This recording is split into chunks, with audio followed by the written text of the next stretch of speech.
Hello' everyone, good morning.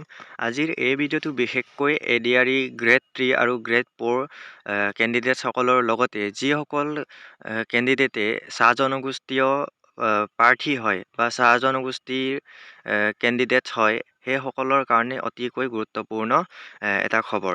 যিহেতু আমাৰ মুখ্যমন্ত্ৰী মহোদয়ে 9 তাৰিখত এডিআৰই চতুৰ্থ বৰ্গৰ প্ৰাৰ্থীসকলক নিযুক্তি দিব জ্যোতি বিষ্ণু আন্তৰ্জাতিক কলা মন্দিৰত, আৰু 10 জানুৱাৰীত এডিআৰইত উত্তীৰ্ণ তৃতীয় বৰ্গৰ প্ৰাৰ্থীসকলক অৰ্জুন ভোগেশ্বৰ বৰুৱা ক্ৰীড়া প্ৰকল্প সৰুসজাই গুৱাহাটীত দিনৰ 11 বজাত নিযুক্তি পত্ৰ বিতৰণ কৰিব।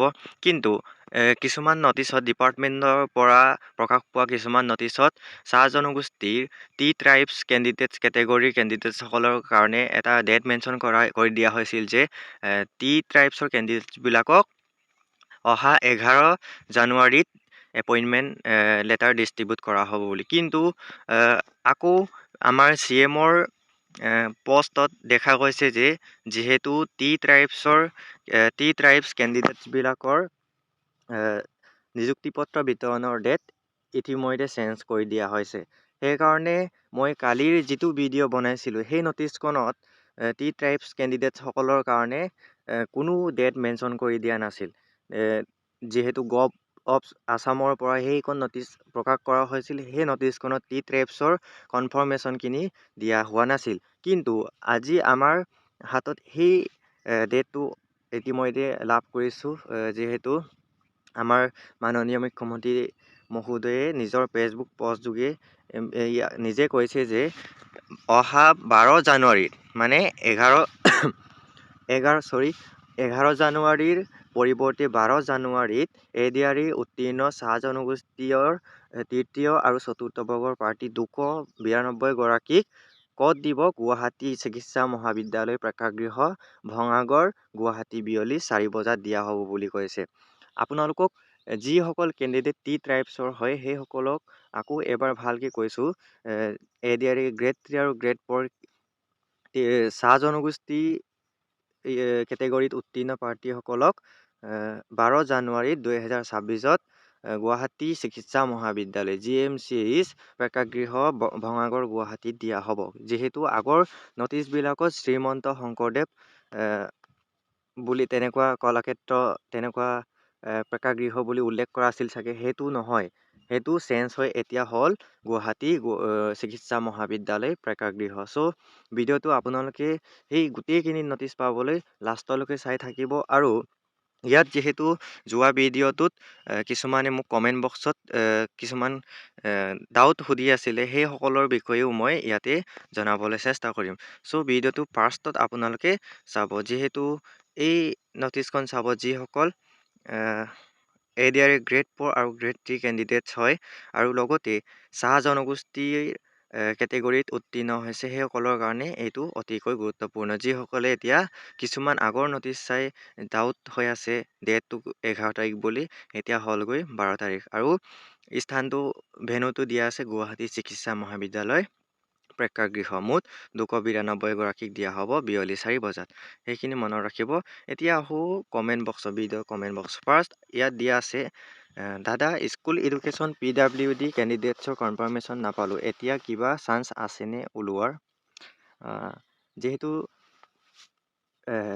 স্কুল এডুকেশ্যনটো DSCৰ আণ্ডাৰতে পৰে চাগে। চ' সেইখিনি ৰিজেক্টেড PWD কেণ্ডিডেটছ বা গোটেইখিনি লিষ্ট তাতেই ৱেবছাইটত আপোনালোকৰ ৱেবছাইটত দিয়া আছে। সেইখিনি গোটেইখিনি আপোনালোকে নিজে চাই ল'ব। যিহেতু নিযুক্তিও ওচৰ পালেহি খুবেই, এতিয়া এইটো ওলোৱাৰ কোনো চান্স নাই। মানে এতিয়া মই যেতিয়া ভিডিঅ' ৰেকৰ্ড কৰি আছোঁ, নটিচটো ক'ত দিছে?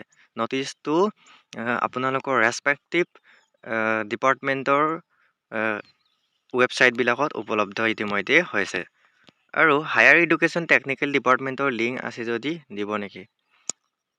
এইটো আপোনালোকৰ ৱেবছাইটত যাব www.assam.gov.in, তাতে ডিপাৰ্টমেণ্ট লিষ্ট বুলি আছে। সেইখিনিত মাৰি দিলে আপোনালোকৰ যি ডিপাৰ্টমেণ্টৰ ৱেবছাইট লাগে তাতে লিংক পোৱা যাব। হোৱাটছআপ গ্ৰুপৰ লিংক আছে যদি দিব।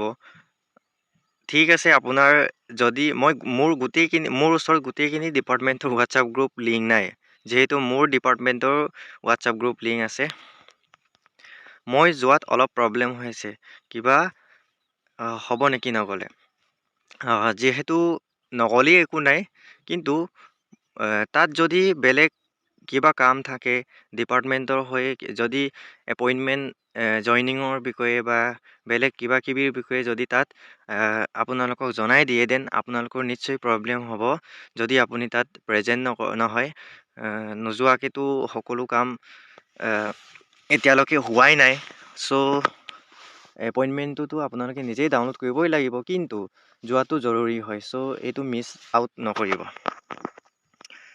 লগতে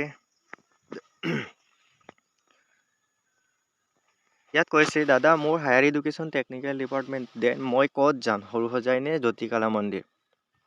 যদি আপুনি গ্ৰেড 4 কেণ্ডিডেটছ হয়, দেন আপুনি জ্যোতি বিষ্ণু কালা মন্দিৰতে যাব লাগিব।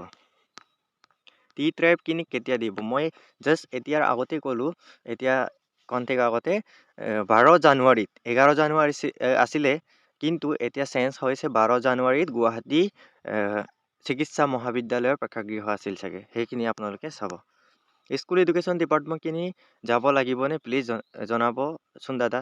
হয়, আপুনি যদি যি ডিপাৰ্টমেণ্টৰে নহওক লাগে, যদি গ্ৰেড 4 হয়, দেন জ্যোতি বিষ্ণু কালা মন্দিৰ যোৱাটো জৰুৰী। প্লিজ জ্যোতি বিষ্ণু সেইটো আপোনালোকে গুগল বা তেনেকুৱা সহায় ল'ব। খানাপাৰাত আহিলে সেইটো সুধিলে হৈ যাব, আৰু গুগলত আপোনালোকে ইজিলি পাব। টি ট্ৰাইবত ছেলেক্ট হোৱা কেণ্ডিডেটৰ লিষ্ট ক'ত পাম? মানে মোৰ অলপ কনফিউজন আছিল। টি ট্ৰাইবত ছেলেক্ট হোৱা কেণ্ডিডেটছবোৰৰ লিষ্ট মানে একদম নেম ৱাইজ লিষ্ট এইটো নাপাব। যদি আপুনি PWD কেণ্ডিডেটছ, দেন আপোনালোকৰ ৰিজেক্টেড লিষ্টটো ওলাব, কিন্তু বেলেগ ছেলেক্টেড লিষ্টটো এতিয়া নোলায়, যিহেতু আগতে আপোনালোকৰ ভাইবাৰ ভেৰিফিকেশ্যন হওঁতে লিষ্ট দিছে। তাত গৈ এপইণ্টমেণ্ট লোৱাটো কম্পালচৰি নে জনাবচোন, নগ'লেও নহ'ব নি? মই সেইটো কম্পালচৰি বা নগ'লেও নহয় বুলি হয় বুলি এইটো ক'বলৈ নাযাওঁ, কিন্তু আপুনি যোৱাটো বহুত জৰুৰী হয় আপোনাৰ কাৰণে, আপোনাৰ চাকৰিটোৰ কাৰণে। মোক কল কৰিছিলে ছেক্ৰেটেৰিয়েটৰ পৰা, যিহেতু কিছুমান ডিপাৰ্টমেণ্টৰ ন'টিছ আপোনালোকে কিছুমানে পোৱা নাই, কিন্তু আপোনাৰ ডিপাৰ্টমেণ্টৰ ফালৰ পৰা আপোনাৰ কণ্টেক্ট নাম্বাৰ পাইছে, যেতিয়া আপোনাক কল কৰিছে আৰু আপোনাক কৈছে যে কিছুমানে জনাইছে মোক আপোনাৰ নিচিনাকৈ বেলেগ কল কৰি আপোনাক এপইণ্টমেণ্ট ল'বলৈ মাতিছে। চ' আপোনাৰ জৰিয়তে গোটেই আমাৰ ছাবস্ক্ৰাইবাৰ বা আমাৰ কেণ্ডিডেটছবিলাকক জনাবলৈ পৰা সুখী হ'ল। আৰু এইটো ছেম কল আহিছে মানে স্কুল এডুকেশ্যন ডিপাৰ্টমেণ্ট। মোক কিছুমানে সুধি আছিল স্কুল এডুকেশ্যন ডিপাৰ্টমেণ্ট ক'ত, কিবা এপইণ্টমেণ্ট ল'বলৈ যাব লাগিব। ইয়াতে কমেণ্টত চাওক, স্কুল এডুকেশ্যন ডিপাৰ্টমেণ্টৰ কল কৰি আহিছে নেকি এপইণ্টমেণ্ট ল'ব যাবৰ কাৰণে। যিহেতু এইজন কল কৰিছে ছেক্ৰেটেৰিয়েটৰ পৰা, আপোনাকো কল নকৰিলেও একো নাই। কল আহিছে কিছুমানৰ অহা নাই, তাতে একো প্ৰব্লেম নাই। আপুনি জাষ্ট জ্যোতি বিষ্ণু কালা মন্দিৰত আহি যাব। এইটো ছেম, আৰু প্লিজ ৰিপ্লাই দিব। AGC এপইণ্টমেণ্ট দিনা তাত যোৱাটো ভাল আৰু দেই। পাছত যদি প্ৰব্লেম হয় আপোনাৰে লছ হ'ব। চ' কাইলৈ যোৱাটো অতি জৰুৰী। সেইখিনিয়ে আছিল। আৰু ডকুমেণ্টবোৰ কি লাগে সেইখিনিতো মই কালিয়ে ক'লোঁ, আকৌ আজি কৈছোঁ।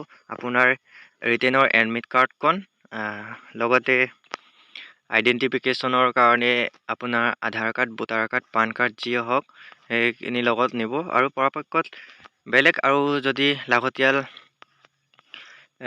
ডকুমেণ্ট থাকে, দেন আপুনি নিব পাৰিব। এয়া আছিলে ডেটবিলাক। আৰু কালিৰ এই ন'টিছটোত আপোনাৰ টি ট্ৰাইবছৰ কেণ্ডিডেটছসকলক কেতিয়া দিব সেইটো মেনশ্যন দিয়া নাছিলে। 5 তাৰিখে ন'টিছখন দিয়া হৈছিলে, কিন্তু আমাৰ CM ছাৰে ইয়াত মেনশ্যন কৰি দিছে। চ' এইটো চাব পাৰিব। আৰু এইটোৱে আছিল আমাৰ এপইণ্টমেণ্টৰ আগত লাষ্ট ভিডিঅ'টো। আৰু এই ভিডিঅ'টোতো আপোনালোকে যদি চাই কিছুমান ডাউট থাকে, দেন আকৌ মই জনাবলৈ চেষ্টা কৰিম। আৰু সকলোকে লগ পাম এপইণ্টমেণ্টৰ দিনা। তাত যদি মোক চিনি পায়, দেন আপোনালোকে প্লিজ মোক মাত এষাৰ জনাব আৰু ছাবস্ক্ৰাইব কৰিব প্লিজ। সকলোকে লগ পাবলৈ চেষ্টা কৰিম।